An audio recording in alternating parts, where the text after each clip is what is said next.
right, how's the deadlifting going? So it's going a little bit out of our plan, but we managed to pull off the third squat after failing 343 on the second. Got in that third. Just misgrouped it. It's a bit wobbly. Managed to fix that on the third. Bench is going really well. Some technical issues, but his deadlift is going really well in training. So we're really hoping to get that to come back and save us a little bit on the deadlift and see if we can pull off a good total.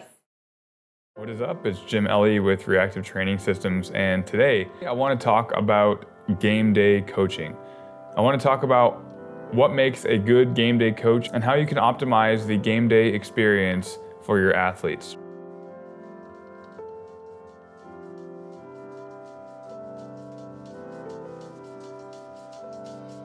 This is going to be a two-part series, but the first part is going to be all about making sure the athlete is ready for game day and all the preparation work. And then the next part is going to be what you can do on the actual platform to maximize their results. The first thing to understand is that it's always about the athlete first. It's their day. They've been working very, very hard emotionally, physically, mentally for this day. And it's important that you have that at the front of your mind as we go into the rest of the goals and the rest of the steps in optimizing game day coaching. Because in this day and age of social media, some coaches can come into this thinking that they need the athlete to do well because it will benefit them as a coach. And surely coaches want their athletes to do well, but if you keep that athlete in mind, at the top of the mind, and make sure that they have a good experience and that they have a good day, an enjoyable day to the best of your ability, then no matter what happens, it's going to be a better opportunity for you to build a relationship, to make sure that you are associated with as much of the positive aspects of the day. And if something negative happens, at least they know that you had them in your mind and it was most important for you that they did well. And that goes a long way.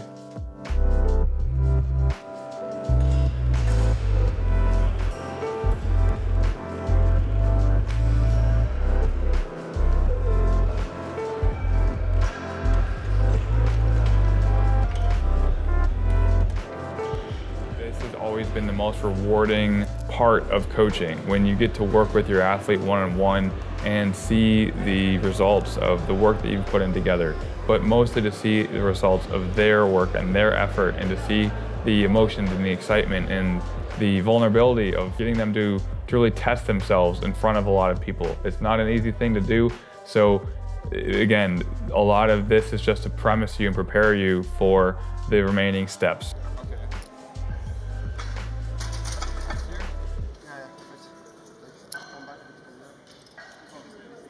The second most important thing is to understand the individual goals of the athlete. I have a process, and RTS has a process that we use for all of our lifters before a big competition, and that is to get on some form of a call with them. Now, this call can be a video call, a Skype call, Google Hangouts. Ideally, that's what it is. Ideally, it's face-to-face. It allows you to perhaps do some video analysis while you're on the call. Maybe it just makes the athlete feel a little bit more comfortable and ready to have you side by side with them on the platform. And if you're new to coaching or you're new to lifting, it might feel a little weird having someone that is working with you online come jump in and be right next to you on the game day. So if anything, this is a really good way to build some rapport and build some connection with your lifters. Have a conversation where the athlete can let you know that this is their first competition, or that their main goal is to go 9 for 9 to build a lot of confidence. And understanding these goals can help you to make better decisions when it comes down to the wire, when you have 30 seconds to decide what their next attempt is going to be, because it's their goals. It's not your goals. You need to know what theirs are.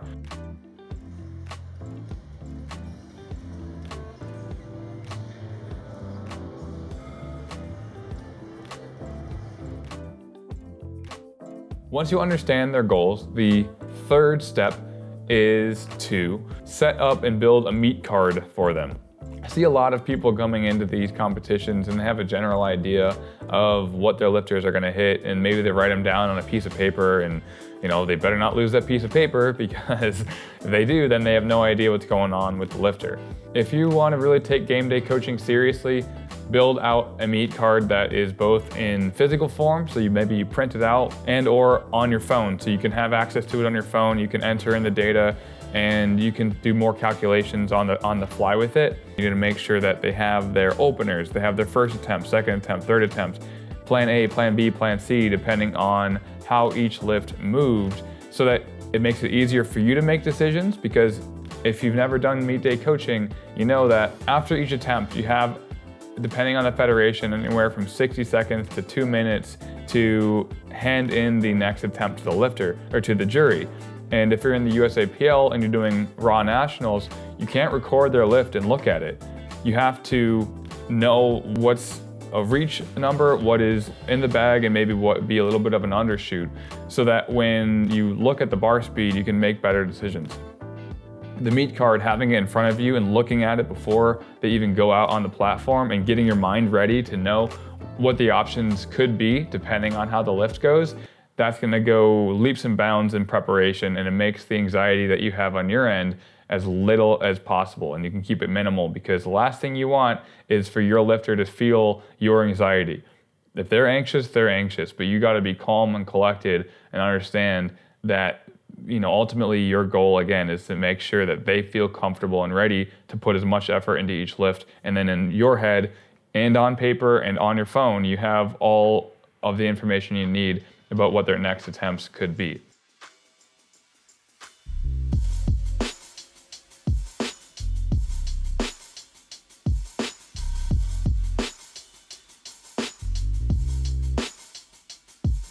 Number 4. Analyze their near max lifts. So once you have the meet card and you have the goals and you understand what matters to the lifter, you need to know what it looks like when they're about to fail.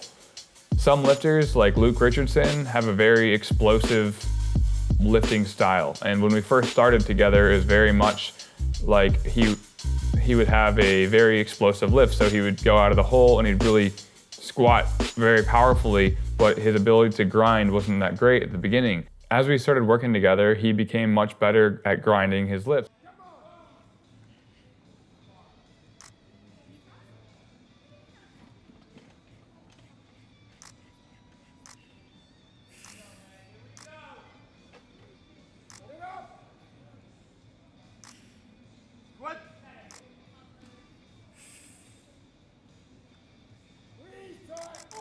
Oh! Yeah!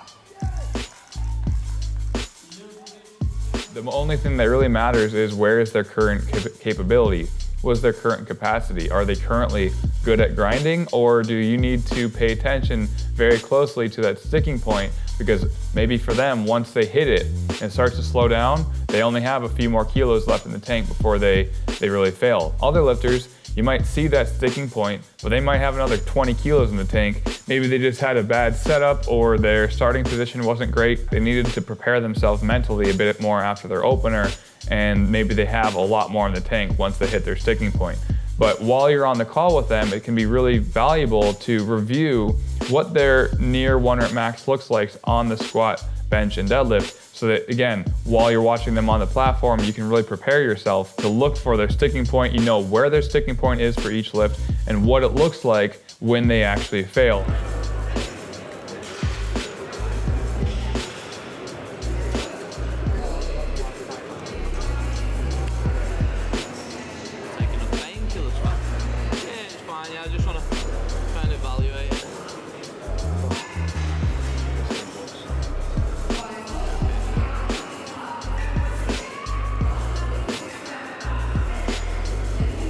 The last step, number 5, is to determine appropriate athlete meet day management.